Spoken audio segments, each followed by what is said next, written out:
ఇచ్చిన హామీలు అమలు చేయకుండా మోసం చేసిన కాంగ్రెస్ ను ఓడించాలని మాజీ మంత్రి సనత్ నగర్ ఎమ్మెల్యే తలసాని శ్రీనివాస్ యాదవ్ పిలుపునిచ్చారు. సికింద్రాబాద్ పార్లమెంట్ బీఆర్ఎస్ పార్టీ అభ్యర్థి పద్మారావు గౌడ్ కు మద్దతుగా శుక్రవారం రాత్రి సనత్ నగర్ నియోజకవర్గం పరిధిలోని బన్సీలాల్పేట డివిజన్ లో గల జబ్బార్ కాంప్లెక్స్ వద్ద జరిగిన BRS party working president KTR road షోలో ఆయన మాట్లాడారు. ఆచరణ సాధ్యం కాని హామీలతో అధికారంలోకి వచ్చి ఇచ్చిన హామీలను అమలు చేయటం లేదని ధ్వజమెత్తారు.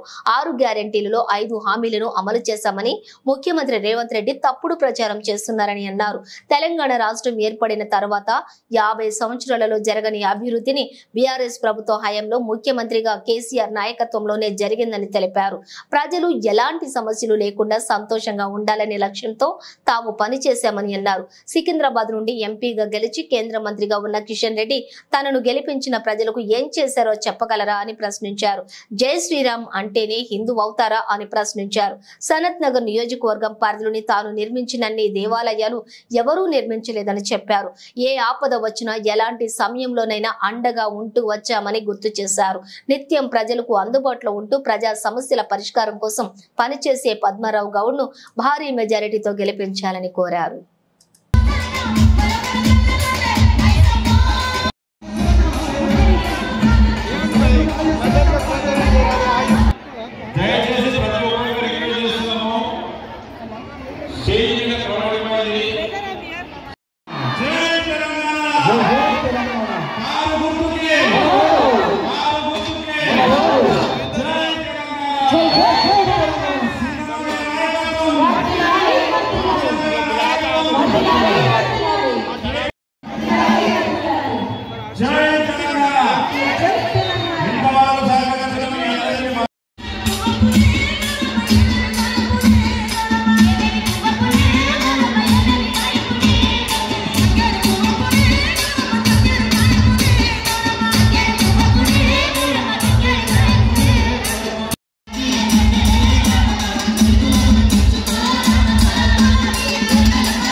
మన కార్పొరేటర్ సార్ కోరిక మేరకు ఈరోజు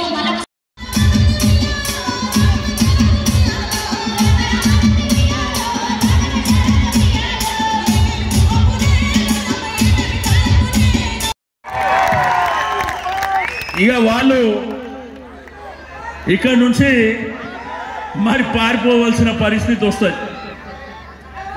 నేను అందుకే మన దగ్గర హైదరాబాద్లో అన్ని నియోజకవర్గాలలో అందరు మన ఎమ్మెల్యేలే గెలిచారు. కానీ ఊర్లలో ఆశపడ్డారు. నేను అది ఇస్తా ఇది ఇస్తా ఆకాశంకి చందమామని తెచ్చిస్తా అంటే నిజంగా తెచ్చిస్తారేమో అనుకోరు.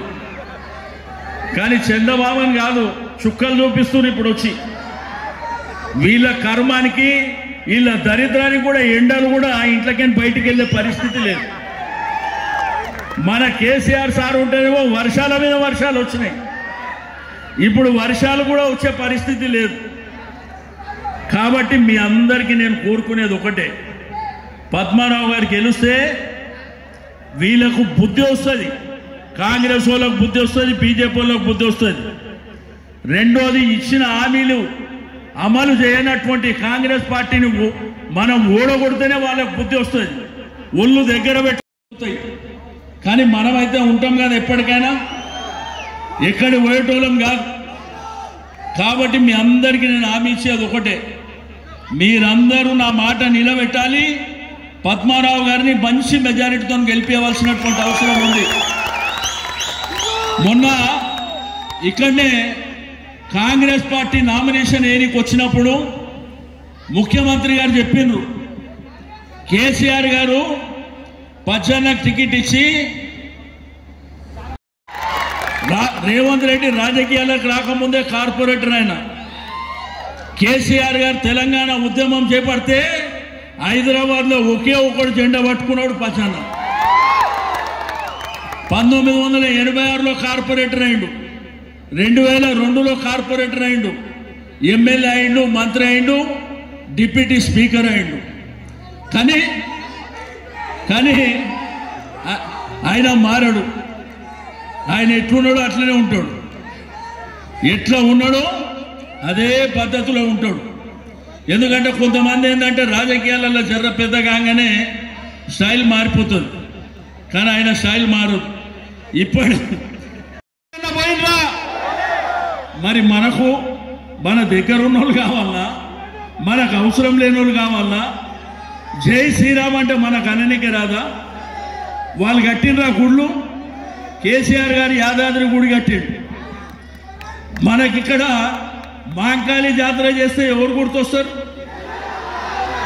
బల్కంపేట ఎల్లమ్మ జాతర చేస్తే ఎవరు గుర్తొస్తారు? సనత్ నగర్లో గల్లీ గల్లీకి గుడి కట్టినాం. ముస్లిం సోదరులు ఉంటే వాళ్ళకు కూడా మనం అన్ని విధాలుగా సహకరించినాం. ఈరోజు మత సామరస్యాన్ని కాపాడడానికి కేసీఆర్ గారు చేసినటువంటి కృషి మీకు అందరికీ తెలుసు. ఇక సనత్ నగర్లో పచ్చన్న రోజు మన ఎంబడి డివిజన్లో పాదయాత్ర చేసినప్పుడు అడుగుతుండు, అరే ఉన్న ఫండ్స్ అంతా, ఉన్న రోడ్లంతా నువ్వే తీసుకుపోయినావు, ఉన్న రోడ్లన్నీ నువ్వే వేసుకున్నావు అంటే కేటీఆర్ గారు ఇచ్చిర్రు నాకు. ఇక్కడ నేను మొదటి నుంచి కోరుకునేది ఒకటి, ప్రజలందరూ సంతోషంగా ఉండాలి, ప్రజలు ఇబ్బంది పడవద్దు, ఎక్కడ కూడా అసౌకర్యం కలగద్దన్న ఉద్దేశంతో రిజర్వాయర్లు కట్టుకున్నాం, డబుల్ బెడ్రూమ్లు కట్టుకున్నాం, రోడ్లు బ్రహ్మాండంగా వేసుకున్నాం. ఈయనే బన్సిలాల్పేట బాయి, ఈ బిల్డింగ్లు కూడా కూలిపోయేటట్టు ఉండే, దీన్ని ఎంత అందంగా తీర్చిదిద్దినామో మీరు అందరు చూశారు.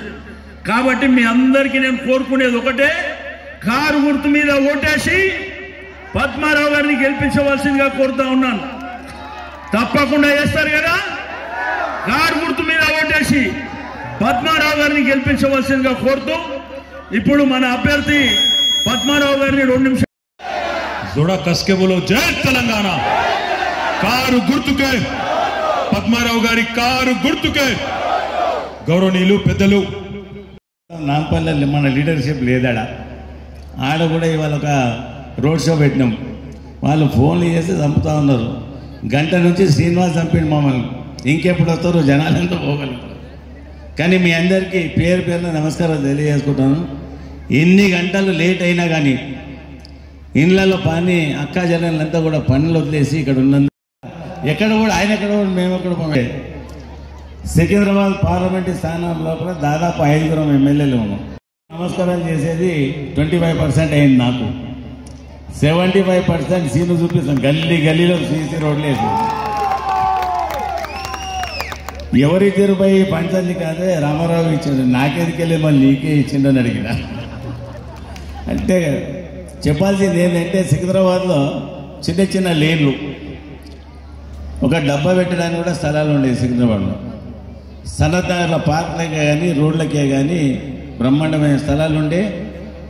ఉన్నా కానీ చేసే వ్యక్తికి సంకల్పం అనేది ఒకటి ఉండాలి, ఈ డెవలప్మెంట్ చేయాలి, మా ప్రజలకు మౌలిక వసతులన్నీ కల్పించాలని చెప్పేసి ఆ వసతులన్నీ సోదరుడు శ్రీనివాస్ చేయించాడు. మీకు మీ జనాల తరఫున, నా తరఫున, టీఆర్ఎస్ పార్టీ తరఫున ధన్యవాదాలు తెలియజేస్తా ఉన్నాను. గత 25 సంవత్సరాల నుంచి ఇక్కడ సికింద్రాబాద్ నుంచి నేనే కానీ, సనత్ నగర్ నుంచి శ్రీనివాసే కానీ ఎల్లప్పుడూ మీకు కనిపించే వ్యక్తులు మేమే. మా తప్ప ఏ బీజేపీ క్యాండిడేట్ కనిపించాడు, ఏ కాంగ్రెస్ క్యాండిడేట్ కనిపించాడు. కేవలం ఎన్నికలు వచ్చినప్పుడే వాళ్ళ ముఖాలు మేము చూస్తూ ఉంటాం, మీరు जोड़ा कसके बोलो जय तेलंगाना. కారు గుర్తుకే పద్మారావు గారి కారు గుర్తుకే. గౌరవనీయులు పెద్దలు శ్రీ పద్మారావు గౌడ్ గారికి, వేదిక మీద ఉన్న పెద్దలందరికీ, వేదిక ముందున్న మా అక్కలు చెల్లెళ్ళు అన్నలు తమ్ముళ్ళు బీఆర్ఎస్ పార్టీ కార్యకర్తలు పేరు పేరున అందరికీ కూడా హృదయపూర్వకంగా నమస్కారం. టకారా బస్తీ అన్నాడు. ఎక్కడోడో కాదు, గాలికెళ్ళి ఊడిపడలేదు, ఎక్కడో ఢిల్లీకి వెళ్ళి రాలేదు, మీ మధ్యలోనే పుట్టిండు, ఇక్కడనే పక్కనే టకారా బస్తీలో పెరిగిండు. మీ కష్టంలో సుఖంలో ఆయన కూడా ఇక్కడోడే, నువ్వు కూడా ఇక్కడోడు. అందుకే నేను అంటున్నా, ఇక ఇద్దరు టైగర్లు ఉండగా సికింద్రాబాద్ గెలవకపోవడం ఉంటుందా? ఇద్దరు శ్రీనివాస్ యాదవ్ గారు పద్మారావు గారు ఇద్దరు గట్టిగా అనుకున్నాక సనత్ నగర్ లా సికింద్రాబాద్ లో మీరు గట్టిగా గుద్దినాక కిషన్ రెడ్డికి దానం నాగేందర్ కు డిపాజిట్ వస్తుందా? వస్తుందా అక్క? అయినా నాకు తెలియదు, ఆడ పోయేది నువ్వు తెలియట, నువ్వు నా చెవుల్ని వరుతున్నావు. అక్క నేను ఒక్కటే అడుగుతా, 2014లో పెద్ద మనిషి వచ్చిండు ఒక ఆయన, నరేంద్ర మోడీ. ఏమన్నాడు? भाइयों बहनों मित्रों आप सब लोग जन धन खाता खोलो, मैं धन 15 लाख डाल देता हूं అన్నాడు. వచ్చినాయా 15 लाख ఎవరికన్నా? అన్నాడు. మైనారిటీ సబ్ ప్లాన్ అన్నాడు, బీసీ సబ్ ప్లాన్ అన్నాడు, రైతు రుణమాఫీ అన్నాడు, అరిచేతుల వైకుంఠం చూపెట్టిండు, ఆగం చేయబోయిండు. హైదరాబాద్ లో ఆగం కాలే, మీరు తెలివైన వాళ్ళు, మీరు హుషారుగా ఆలోచించారు. మీరు అందుకే ఒక్క సీటు కూడా కాంగ్రెస్ కి వెళ్ళే జిహెచ్ఎంసీలా ఆ ఒక్క మాటకు 16 సీట్లు ఈ గులాబీ కండువాకి ఇచ్చినందుకు మీ అందరికీ నేను పాదాభివందనం చేస్తా ఉన్నా.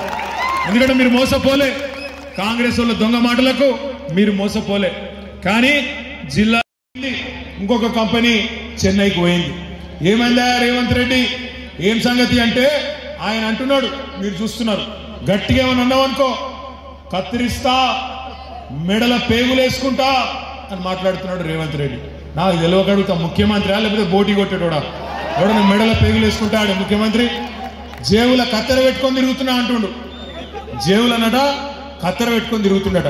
మొన్న ఏమైంది, ఈ సూర్యాపేట కాడ ఆయనతో బస్సు, ఇవాళ ఫ్రీ బస్సు కదా, ఫుల్ రష్ ఉంటుంది బస్సు. ఒక్కొక్క బస్సులో 40 మంది పట్టే బస్సులో 90 మంది ఎక్కుతారు. ఇక మా ఆడబిడ్డలు అయితే ఒకరినొకరు సిగలు పట్టుకొని కొట్టుకుంటారు. నేను అన్నాడు అనుకోలే గసంటి పరిస్థితి చూస్తాను. ఆ పరిస్థితి కనబడుతున్నది. ఇవాళ ఆయనతో ఆ బస్సులో రష్ ఎక్కువ ఉంటే ఒకడు జేబు దొంగ తయారైంది. ఆ జేబు దొంగను మొత్తానికి ఎవరో ఒకరు పట్టుకున్నారు, పోలీసు వాళ్ళకి అప్పచెప్పింది. వాడిని మొత్తం పోలీసు వాళ్ళు చాన్బీన్ చేసింది. వాని మీద పైసలు దొరకలే, పర్సులు దొరకలే, ఏం దొరకలే. కానీ జేబుల కత్తెర మాత్రం దొరికింది. కత్తెర దొరకగానే పోలీసు వాడు అన్నాడట, అరే నీ మీద పర్సు లేదు, పైసలు లేవు. లంకె బిందెలట. లంకె బిందెల కోసం గడ్డపారలు పట్టుకొని, తట్టపారలు పట్టుకొని, నెత్తి మీద తువ్వాల కప్పుకొని దొంగ రాత్రి ఎవరు తిరుగుతారు? ఎవరు తిరుగుతారు లంకె బిందెల కోసం? పచ్చి దొంగలు తిరుగుతారు. మరి ఈయన ఇదివరకు ఏం చెప్తున్నాడు నాకు తెలియదు, కానీ ఒక్కటంటే ఒక్క మాట 4.5 నెలల్లో. కానీ సిగ్గు మాత్రం అసలే లేదు అబద్ధాలు ఆడేతానికి. ఇక్కడ రాంగ చూసుకుంటూ వచ్చినా నేను సీతాఫలం మండికెళ్ళి, మొత్తం మెట్రో పోస్టర్ల మీద పెట్టుకున్నాడు 5 గ్యారెంటీలు అమలు చేసిన ప్రభుత్వం. 5 గ్యారెంటీలు అమలు అయినాయా? తులం బంగారం వచ్చిందా ఎవరికన్నా? 4,000 వచ్చినాయా? 2,500 వచ్చినాయా? 500 బోనస్ వచ్చిందా రైతులకు? ఏది అమలు చేసిండు? ఏది లేదు. కానీ సిగ్గు లేకుండా అబద్ధాలు మాత్రం చెప్తున్నాడు. ఇంకా దారుణం, కొత్త ఉద్యోగాలు తెచ్చుడు కాదు, కేసీఆర్ గారు ఇచ్చిన ఉద్యోగాలు నేను ఇచ్చిన అని చెప్పుకుంటున్నాడు రేవంత్ రెడ్డి.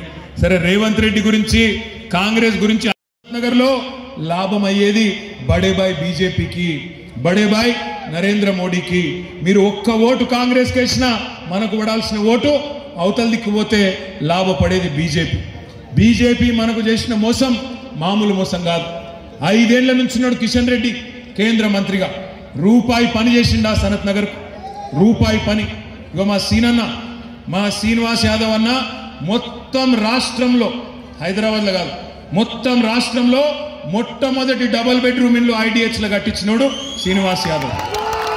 ఒక్క డబుల్ బెడ్రూమ్ ఇల్లు కట్టించిన కిషన్ రెడ్డి, ఒక్క ఇల్లు కట్టించిండా ఎవరికన్నా? రూపాయి పని చేసిండా? 5 ఏళ్లు కేంద్ర మంత్రిగా ఉంటే మూసీకి వరదలు వచ్చినాయి. మూసీకి వరదలు వస్తే 670 కోట్ల రూపాయలు రాష్ట్ర ప్రభుత్వం నుంచి. నీకెందుకు ఓటేయాలి అంటే ఒక్కటి చెప్తాడు, జై శ్రీరామ్, మేము గుడి కట్టినాం. గుడి కట్టుడు ఒక్కటే కారణమైతే ఓటేసినందుకు కేసీఆర్ కట్టలేదా గుడి? 4 ఏళ్ల కిందనే కట్టిండు. ప్రాచీన శిల్ప సంపదను అద్భుతంగా నవీన కళాకారులతోని కొత్త తరం కళాకారులతోని వేల సంవత్సరాలు నిల్చుండిపోయే విధంగా పక్కనే ఉన్నది యాదగిరి గుట్ట. కేసీఆర్ కట్టలేదా? అద్భుతమైన గుడి మనం చూడలేదా? కానీ దేవుణ్ణి అడ్డం పెట్టుకుని రాజకీయం చేస్తున్నామా? ప్రాచీన మందిరాలే కాదు, కేసీఆర్ గారు ఆధునిక దేవాలయాలు కట్టిండు. కాళేశ్వరం లాంటి ఆధునిక దేవాలయం, రిజర్వాయర్లు, చెరువులు, బ్రహ్మాండమైన పాలమూరు రంగారెడ్డి ఎత్తిపోతల పథకం కట్టుడే కాదు, హైదరాబాద్కు మంచినీళ్ళు ఇచ్చుడే కాదు, వాటికి కూడా మనుషుల పేర్లు పెట్టలేదు. మల్లన్న సాగర్ అని పెట్టిండు, మల్లన్న దేవుని పేరు మీద. రంగనాయక సాగర్ అని పెట్టిండు, రాజరాజేశ్వర సాగర్ అని పెట్టిండు, కొండ పోచమ్మ సాగర్ అని పెట్టిండు తప్ప మనుషుల పేర్లు పెట్టలేదు. మీకంటే ఎక్కువ గౌరవం దేవుళ్ళ మీద మా కేసీఆర్ గారికి ఉంది. ఒక యాదాద్రి కట్టిన గారు గత 5 ఏళ్లలో చేసి పెట్టిండు. ఇక మతం పేరు మీద ఓటు అడుగుతారేమన్నంటే హిందువువై జీవించు, హిందువువై గర్వించు. ఇదివరకు హిందువులందరం సిగ్గుపడ్డామైంది కిషన్ రెడ్డి రాకముందు? సిగ్గుపడి జీవించినవా? ఇదివరకు మనకు బొట్టు తెలియదా, కట్టు తెలియదా, పండుగ తెలియదా, జాతర తెలియదా, మాంకాలి జాతర తెలియదా, లష్కర్ బోనాలు తెలియదా, లేకపోతే రేణుకా ఎల్లమ్మ, బల్కంపేట ఎల్లమ్మ తల్లి జాతర తెలియదా? ఏం తెలియదు కిషన్ రెడ్డి రాకముందు, బీజేపీ రాకముందు. దేవుడు ఆనాడుండే, ఈనాడున్నాడు. రేపు బీజేపీ ఓడిపోయినాక బీజేపీ అనే పార్టీ లేకపోతే కూడా దేవుడు ఉంటాడు. జై శ్రీరామ్ అంటారు. జై శ్రీరామ్ అంటే మాకేం సమస్య లేదు. రాముడు అందరివాడు, రాముడు మర్యాద పురుషుడు, రాముడు అందరివాడు. కానీ శ్రీరాముడు కూడా ఏం చెప్పిండు? రాజధర్మం పాటించమన్నాడు. అహ్మదాబాద్కు వరదలు వచ్చినా సాయం చేయాలి, కానీ గుజరాత్కేమో 1000 కోట్లు, హైదరాబాద్కేమో గుండు సున్నా. ఇదేనా రాజధర్మం? కిషన్ రెడ్డి గారు, మోడీ గారు, నేను అడుగుతా ఉన్నా. హైదరాబాద్లో మెట్రో కడితేనేమో సాయం చేయవు, హైదరాబాద్లో మెట్రో పొడిగిస్తామంటే సాయం చేయవు, కానీ దేశంలో ఇంకొకాడ చిన్న చిన్న పట్టణాలకు కూడా సహాయం చేస్తావు. ఇదేనా రాజధర్మం? ఇదేనా శ్రీరాముడు చెప్పింది? శ్రీరాముడు మనుషులను అందరిని ఒకటే తిరిగి చూడమన్నాడు. హిందూ అయినా, ముస్లిం అయినా, క్రిస్టియన్ అయినా, ఎవరైనా మతంతోని సంబంధం లేకుండా మనిషిని మనిషిగా చూడమన్నాడు దేవుడు. అందుకే దయచేసి మిమ్మల్ని అడుగుతున్నా, మతం పేరు మీద రాజకీయం చేసే సన్నాసులు, 5 ఏళ్లు కేంద్ర మంత్రిగా పనిచేసినా ఒక్క పని చేసినా అని చెప్పుకోలేని నిస్సహాయ మంత్రి కిషన్ రెడ్డి కరోనా వచ్చినప్పుడు మాత్రం ఒక్క పని చేసిండు. ఏం చేసిండు? కుర్కురే పొట్లాలు మాత్రం పంచిండు, అది కూడా కొంతమందికి అందిని. దయచేసి నేను మిమ్మల్ని కోరేది ఒకటే, కేంద్రంలో ఉండే పెద్దల మెడ వంచాలన్నా, రాష్ట్రంలో ఉండే ఇక్కడి ప్రభుత్వానికి బుద్ధి రావాలన్నా, పేదవాళ్లకు సహాయం చేయాలన్నా తప్పకుండా పద్మారావు గారికి ఓటేయండి. ఇంకొక మాట మాత్రం నేను చెప్తా. ఇవాళ చాలా మంది ప్రజలు బాధపడతా ఉన్నారు. అరే మా కేసీఆర్ అని ఉన్నప్పుడు నీళ్ళ గోస లేకుండే, కరెంటుకు బాధ లేకుండే. కరెంటు కోతలు చాలా అయిన మాట వాస్తవమేనా? కరెంటు కోతలు అవుతున్నాయా? కటింగ్లు అవుతున్నాయా? అయితలేవా? అవుతున్నాయా? అటు మహిళలు కొట్టుకునేటట్టు చేసిండ్రు. ఇక్కడ వీళ్ళు ఆటో డ్రైవర్లు 50 మంది ఆత్మహత్యలు అయిపోయే పరిస్థితి వచ్చింది. 200 పైచీలకు రైతులు ఆత్మహత్యలు చేసుకున్న పరిస్థితి 4.5 నెలల. అందుకే నేను దండం పెట్టి చెప్పేది, ఎవరెవరైతే కేసీఆర్ ఉన్నప్పుడే బాగుండే అనే ఆలోచన ఉన్న వాళ్ళు ఉన్నారో, ఈ 4.5 నెలల్లో కేసీఆర్ ఉంటేనే బాగుండు అనుకునే వాళ్ళు ఉన్నారో, వాళ్ళందరికీ నేను మొక్కి చేతులు జోడించి చేస్తున్న విజ్ఞప్తి ఒకటే, 10-12 ఎంపీ సీట్లు మీరు మాకు ఇవ్వండి. 6 నెలల నుంచి సంవత్సరం లోపల తిరిగి కేసీఆర్ గారు రాష్ట్ర రాజకీయాన్ని శాసించే పరిస్థితి వస్తుంది. మీరు 10-12 సీట్లు మాకు అప్పచెప్పండి. సికింద్రాబాద్ కావచ్చు, మల్కాజ్గిరి కావచ్చు, చేవెళ్ళ కావచ్చు, హైదరాబాద్ కావచ్చు, మాకు ఓటేసి గెలిపించండి. తప్పకుండా 10-12 సీట్లు మీరు మాకు అప్పచెప్తే తిరిగి కేసీఆర్ గారు మళ్ళీ రాష్ట్ర రాజకీయాన్ని నడిపించే పరిస్థితి వస్తుంది. అందుకే దండం పెట్టి చెప్పేది, హైదరాబాద్ లో 5 నెలలకి ఇచ్చినారు, మొత్తం 16 సీట్లు కూడా మాకే అప్పచెప్పినారు. రేపు పార్లమెంట్ సీట్లు కూడా 10-12 అప్పచెప్తే సంవత్సరం లోపలనే మళ్ళీ మీరు కోరుకున్న విధంగా ఈ రాష్ట్రం నడుస్తుంది అనే మాట కూడా మీకు విజ్ఞప్తి చేస్తూ, ఏ గుర్తు మనది? ఏ గుర్తు? ఆ చెల్లెలను అడుగుతున్నా, నాకు డౌట్ వచ్చి, ఏ గుర్తమ్మా? కారేనా? పక్కన ఒక్కసారి కారు గుర్తుకొచ్చే ఒక్కసారి పిడికిలు అవ్వటండి. పిడికిలి పిడికిలి పిడికిలే. ఒకసారి ఇగో మా చిచ్చా పద్మారావు గారి గుర్తు 4వ నంబర్లో ఉంది. 4వ నంబర్లో ఉంది కారు గుర్తు. ఒక్కసారి పిడికిలు అవ్వటండి అందరూ. కారు గుర్తుకే, కారు గుర్తుకే. జై తెలంగాణ. Thank you. మీ అందరికి నమస్కారం. శ్రీనివాస్ యాదవ్ గారికి ప్రత్యేకంగా ధన్యవాదాలు. మాకు నాంపల్లి వైద్యునికి అవకాశం ఏంటి. Thank you. జై తెలంగాణ. అట్లనే దారి చేయండి.